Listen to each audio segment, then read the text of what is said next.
Olá, balzaquianos! Tudo bem com vocês? Há quanto tempo, hein? Depois de um tempinho longe, cá estou eu aqui de volta e hoje para falar um pouco sobre a dupla Choque Rei, Palmeiras e São Paulo. Como tem sido o desempenho dos dois após a pausa para a Copa América? Pois bem, falemos primeiramente do Palmeiras. Muito se falou antes desta pausa como seria a volta do Palmeiras, que estava embalado no Campeonato Brasileiro, ganhando uma atrás da outra, muitos já apontando o Palmeiras como campeão brasileiro antes do tempo.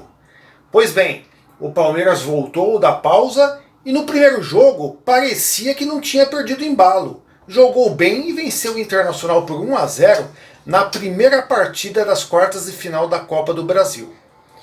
Após isso, um bom empate contra o São Paulo no Morumbi. Após estar perdendo por 1-0, o Dudu fez um gol lá meio esquisito, mas que deu ao Palmeiras um bom empate fora de casa. Após, o Palmeiras fez a segunda partida na volta das quartas de final da Copa do Brasil e perdeu o jogo por 1-0. E nos pênaltis acabou sendo eliminado da competição. A partir daí o Palmeiras decaiu na competição, né? Já no jogo contra o Ceará, na semana seguinte, mesmo jogando com os titulares, perdeu por 2-0 lá em Fortaleza. E a coisa começou a degringolar. No jogo seguinte, contra o Godoy Cruz, quase que perdeu. Chegou a estar perdendo por 2-0 lá em Mendoza e conseguiu um empate com muito custo. Depois, voltou a jogar agora contra o Vasco, na última rodada, jogou com time reserva e empatou dentro do Allianz Parque por 1-1. A torcida já se mostra impaciente, já tem feito protestos e a verdade é que o Palmeiras caiu de produção. Na volta da Copa América, apenas uma vitória, 2 derrotas e 3 empates. Já são 5 jogos sem ganhar. E a gente não sabe o que tem acontecido. Será que a parada da Copa América foi tão maléfica assim? É o único fator que possa explicar esse declínio do Palmeiras?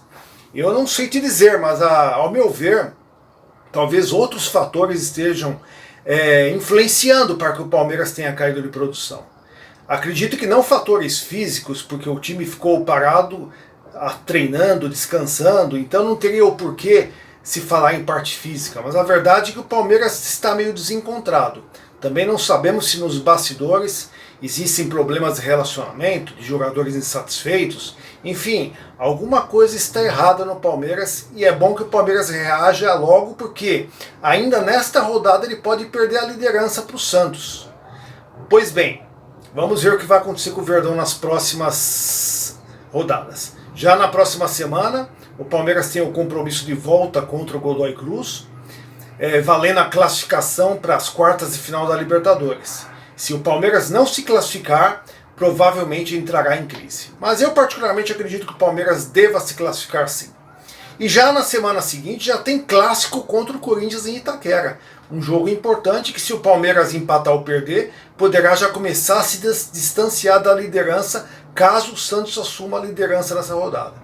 Então a situação do Palmeiras é um pouco delicada nesse momento, mas eu particularmente acredito que o Palmeiras, se ganhar 1 ou 2 jogos, ele vai voltar ao normal e voltará a ser o postulante principal a conquistar o título brasileiro.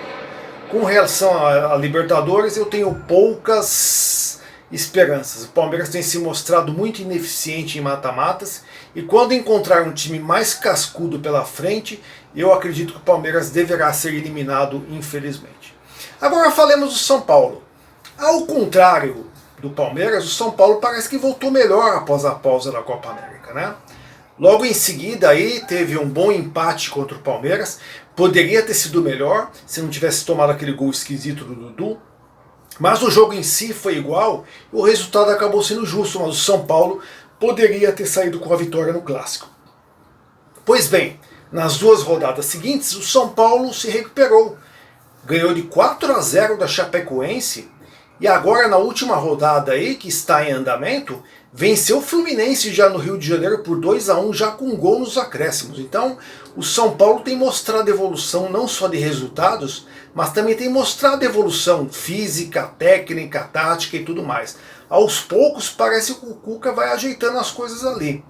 Eu ainda não coloco o São Paulo como um postulante ao título brasileiro, mas com certeza eu acredito que São Paulo estará entre os classificados para a Libertadores 2020. E o São Paulo tem mostrado mais opções agora de jogadores que têm sido úteis e importantes. Além do já badalado Hernanes, o Pato, o Pablo que está machucado, mas o São Paulo tem mostrado outras opções aí, como o Elinho, o Vitor Bueno, o Everton, o Raniel que foi contratado recentemente, o Anthony, uma garotada que está entrando e está fazendo o São Paulo conseguir bons resultados. E além disso, o São Paulo tem jogadores importantes contundidos, como o próprio Pablo que eu citei, o Lisiero, o Rojas. Então o São Paulo aos poucos vai se organizando. O Cuca vai ajeitando a casa e o São Paulo tem muito a progredir. E agora o São Paulo terá 2 semanas de pausa novamente, mais uma pré-temporada. Por quê? A próxima rodada, que seria o jogo contra o Atlético Paranaense, foi adiado porque o Furacão vai estar envolvido na disputa lá da Copa Suruga no Japão. Então o São Paulo só volta a jogar no Morumbi daqui 2 semanas contra o Santos. Então o São Paulo tem tudo aí para engrenar, fazer um bom Campeonato Brasileiro e estar classificado para a Libertadores 2020. Mas, no decorrer da coisa, pode até ser que o São Paulo se habilite a um dos candidatos ao título também, por que não? Eu acredito muito no Cuca e o São Paulo tem um bom elenco com bons jogadores que podem render muito mais e isso já está acontecendo.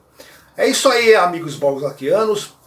Eu fico aqui o meu pedido, o meu apelo para que vocês continuem curtindo o nosso canal, que você se inscreva e incentive também seus amigos, familiares, colegas e tudo mais a também se inscreverem para estarem junto conosco debatendo futebol, futebol nacional, futebol internacional. Estaremos sempre falando do seu time.